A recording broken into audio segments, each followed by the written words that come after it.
The series opens up with a teenage girl named Yoon-ji-woo deciding to celebrate her birthday with her father. In the morning, Yoon exercises in her room while listening to music. She then gets ready and leaves her apartment for school. On her way, two police officers follow her and ask about her father, who is a criminal and drug dealer. Yoon does not reply to them and just walks away. Despite this, the officers follow her for a while and ask her to tell her father to surrender if he ever comes to her contact. Since her father's case became known to everyone, Yoon is isolated by her friends in class. They abuse her and scribble insults on her desk, calling her a daughter of a criminal. Later in the day, Yoon notices the police officers talking to the principal, and soon she is called to the office. There, the principal tells her that she needs to be expelled from school because many parents object to a criminal's daughter attending the same school as their children. Back in class, Yoon finds trash on her desk, along with a paper filled with powder. The bully girls do not stop humiliating her and suggest she go and sell narcotics like her father. Feeling angry and frustrated, Yoon attacks her friends, leading to a fight. She then gives a name card to one of her teachers and storms out of the school. Outside her house, Yoon sees the same police car waiting for her. Enraged, she attacks the car and is subsequently chased by the police officers. Yoon then runs to the beach to escape and sits down on the edge, reminiscing about her father and the time they spent together. She remembers being raised with love by her father since childhood, and she doesn't believe he's a criminal. In fact, Yoon is still waiting for her father to return and celebrate her birthday together. Later at night, when Yoon gets back home, she finds the police still waiting for her. Ignoring them, she enters the house.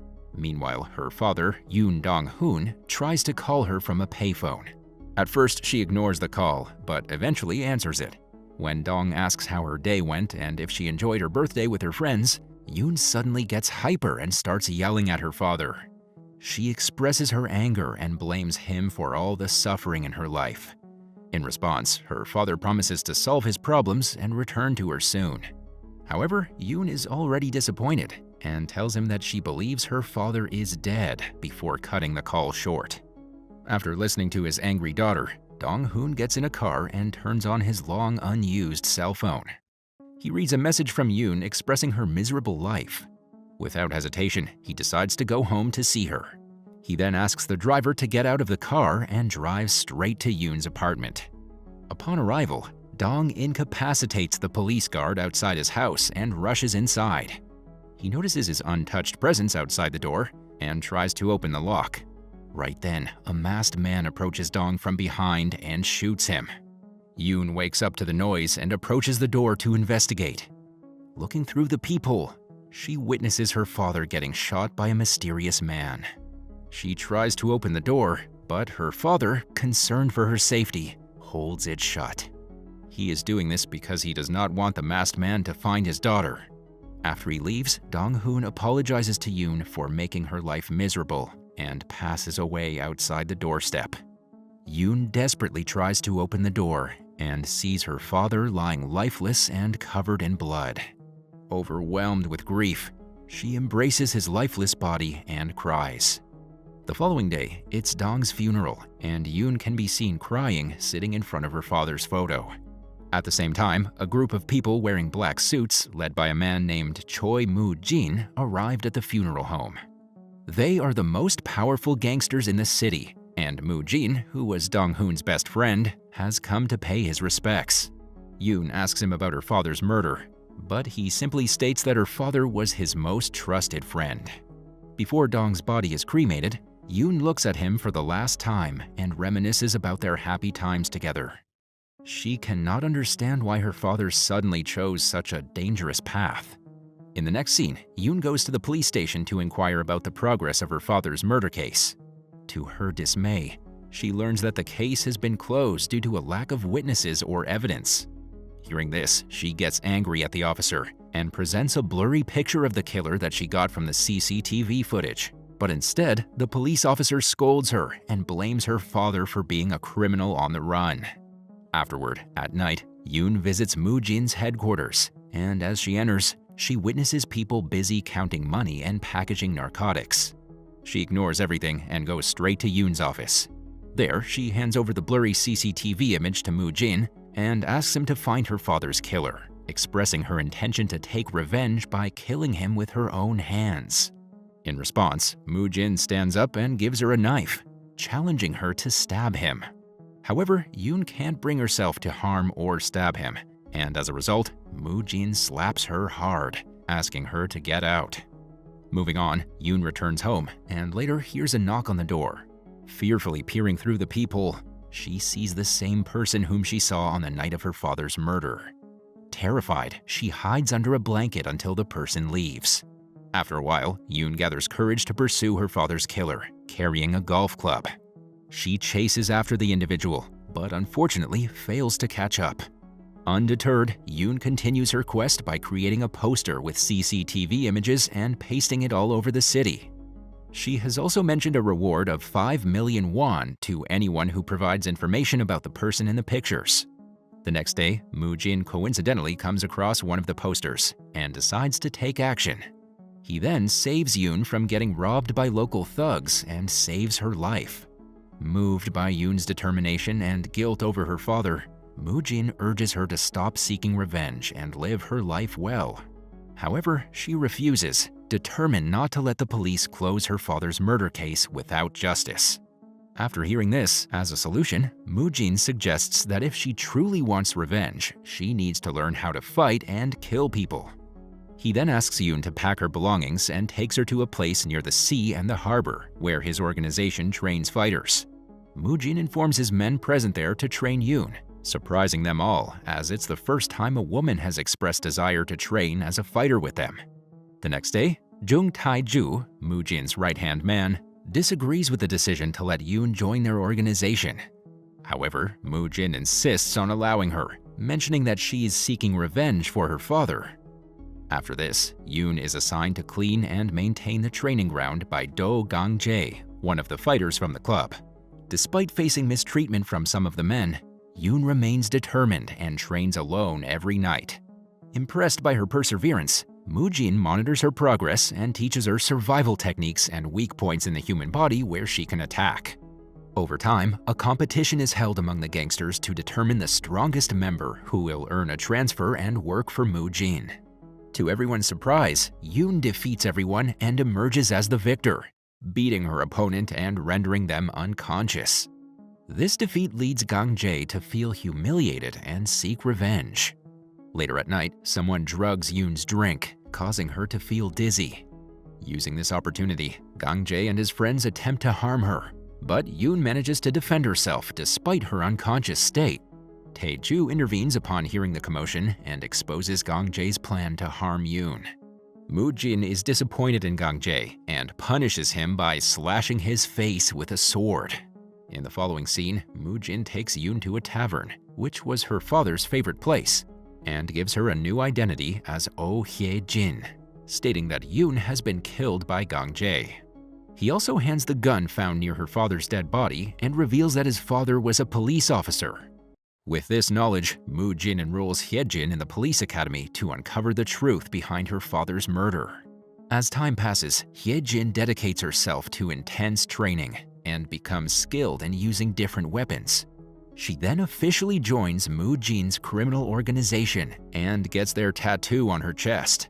It is crucial for her to stay loyal and keep her true identity a secret. After 3 years, Hye-jin finally enters the police academy and becomes a member of the crime unit. On her first day, she's assigned to track down a long-standing fugitive murder suspect. She asks her friend to call for backup while she enters a club where the suspect is reportedly dealing narcotics with someone else. Hye-jin successfully checks on every room and comes across one where several men are dealing in narcotic transactions. Without hesitation, she confronts them, leading to a fight. Just as the police arrive, Hye-jin successfully handcuffs the suspect. Meanwhile, Jeon Pil-do, an undercover narcotics officer, becomes angry with Hye-jin, believing she has ruined his 6-month plan. They end up fighting over the suspect, and eventually the senior intervenes and allows Pil-do to take custody of the suspect. Pil-do then expresses his anger, declaring that he never wants to see her again. Elsewhere, a gang fight breaks out, and Mu-jin calmly walks amidst the chaos. It seems he's about to confront a former partner who has betrayed the organization by selling narcotics to others. Despite the man's pleas for mercy, Mu-jin mercilessly kills him. The following day, Hye-jin goes to Incheon Police Headquarters with the intention of volunteering for a transfer to the drug unit. There, she meets Captain Cha Gi-ho, and as soon as she sees her face, it triggers a memory of her father's killer. After reviewing her profile and skills, Captain Cha accepts her into his unit and announces she will officially join the team the following week. In the evening, Hye-jin visits Mu-jin to share the news of her acceptance into the drug unit. Here, Mu-jin shares the story of how Hye-jin's father saved his life when he was under attack by his rivals. He shows her a photo of that moment and gives her Dong's knife, urging her to use it to seek revenge on her father's killer. Meanwhile, at the police station, a man named Chang Ho is being interrogated. But instead of revealing information about his associates and boss, he provides details about a man named Mango, who has created a new type of narcotic in candy form. Following this, as Pil-do returns to his office room, he coincidentally runs into Hye-jin, who informs him about her acceptance into the drug unit. Pil-do protests to Captain Cha, arguing that he doesn't want a woman on his team, but the latter tries to appease him, suggesting that Hye-jin might not last more than a month. Reluctantly, Pil-do accepts Hye-jin's presence in the drug unit. In the next scene, we're shown Tae-ju, who still doubts Hye-jin's loyalty. However, Mu-jin trusts Hye-jin and sees her as a valuable asset for their organization. Moving on, Pil-do and his team start searching for the narcotic dealer named Mango, and surprisingly, he urges Hye-jin to handle the mission alone.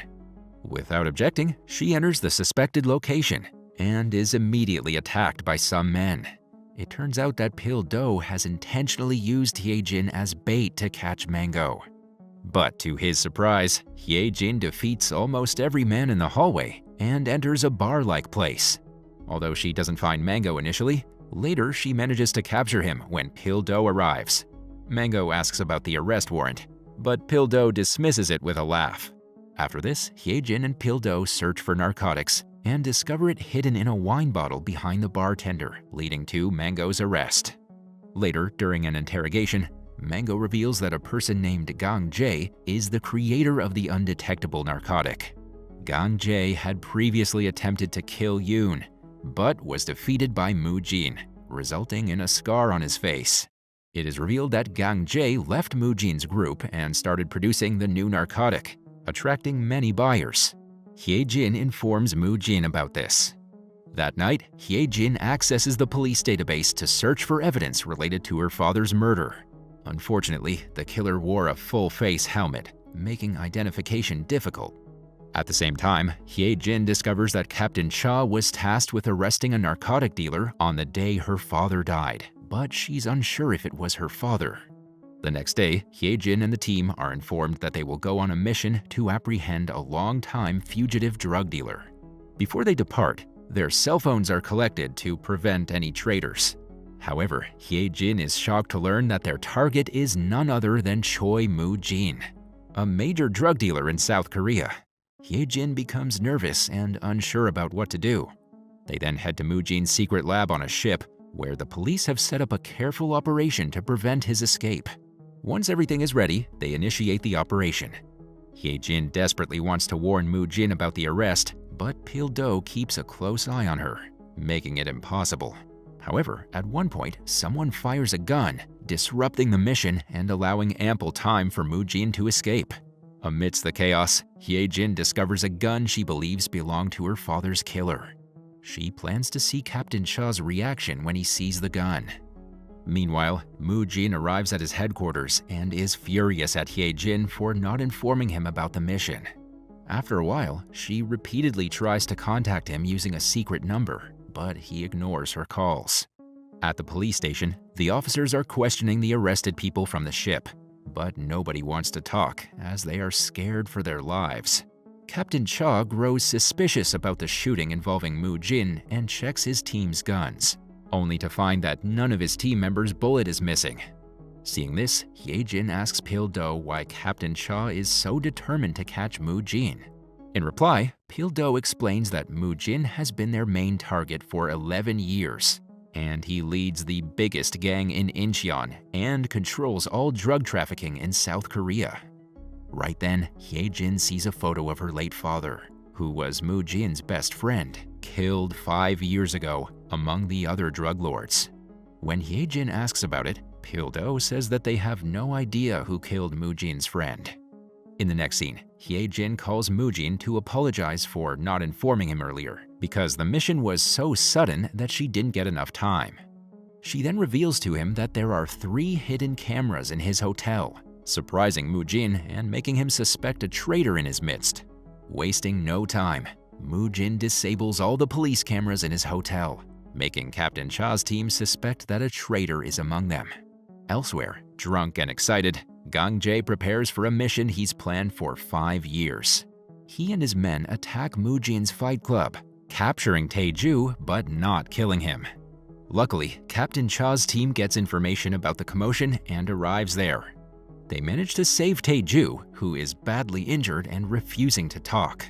On the other hand, Mu-jin is furious about the raid on his practice area, and Secretary Kang warns him to be cautious, since the place isn't legally linked to him.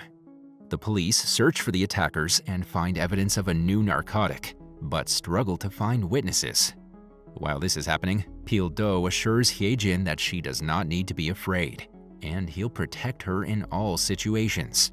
He has no idea that in the past, Hye-jin used to practice in the same fight club. The next day, Hye-jin attends Mu-jin's men's funeral, wearing a helmet to avoid being recognized. On her way home, she meets Captain Cha and Pil-do arriving at the funeral. Surprisingly, Captain Cha confronts Mu-jin at the funeral home, and their animosity is evident when the former expresses his determination to end this, tired of Mu-jin escaping. But Mu-jin confidently laughs, saying he'll never be caught and that the captain will never be able to find evidence against him. The next day, Na Dae-soo, a member of the narcotics unit, finally identifies Gang-jae as the person who attacked Mu-jin's fighting club. Captain Cha recognizes Gang-jae as a former member of Mu-jin's group and believes that Mu-jin will take action now. He then orders Mango to be released as bait. Hye-jin objects, worried about the risk to many lives, but Captain Cha dismisses her concerns. Meanwhile, Mu-jin receives a message from Hye-jin, informing him about Captain Cha's plan. After reading the message, Mu-jin cancels his mission and decides to stay put. At the police station, Captain Cha and his team are puzzled by Mu-jin's lack of response. Captain Cha laughs, confident that Mu-jin will fail because there's a traitor in his organization. Right then, Mu-jin receives another message from Hye-jin, informing him about a traitor who will meet Captain Cha in a while. In a different location, Tae-ju finds a letter and a new type of drug in his car, inviting him to meet someone who knows Gang-jae's whereabouts. Without hesitation, Tae-ju decides to go to the meeting. Meanwhile, Hye-jin, wearing a full face helmet, keeps an eye on Captain Cha to gather information about the traitor in Mu-jin's team.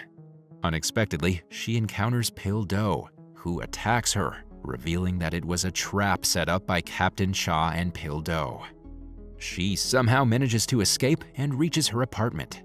Here, it's revealed that Captain Cha planned to expose the traitor in his team by using Tae-ju as bait. In pain, Hye-jin informs Mu-jin that Tae-ju has met Captain Cha and urges him to be cautious. The next morning, Hye-jin receives information about the owner of the gun used to kill her father. Filled with anger, she rushes to the office with a knife, seeking revenge. She confronts Captain Cha and asks about Jong-soo, the owner of the gun.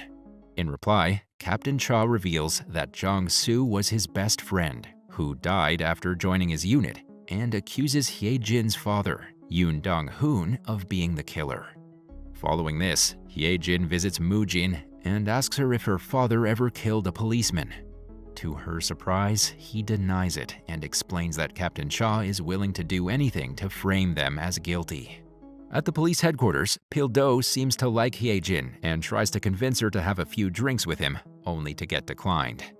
However, Hye-jin has rejected the invitation because she is searching for Gang-jae secretly. Unbeknownst to her, Pil-do follows her, curious to know what she does after work. Unable to bear it any longer, when Hye-jin stops her car to inquire about Mango to a group, Pil-do gets into her car and questions why she's acting alone to monitor Mango. He also suspects that she has hidden motives. In reply, Hye-jin explains that she was frustrated by Mango's release despite evidence of the new drug and is determined to find out the truth. Right then, they notice Mango leaving in his car, and together they end up following the car to an old abandoned factory. Meanwhile, Gang-jae arrives at the factory for a meeting with Mango, but it turns out to be a trap set by Gang-jae himself.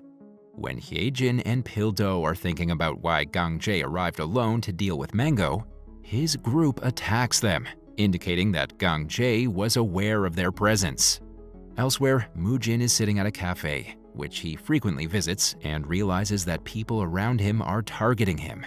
He then decides to fight against them and takes action to protect himself. The episode ends with the scene shifting back to the factory, where after a bit of fight back and struggle, Hye-jin and Pil-do are captured by Gang-jae.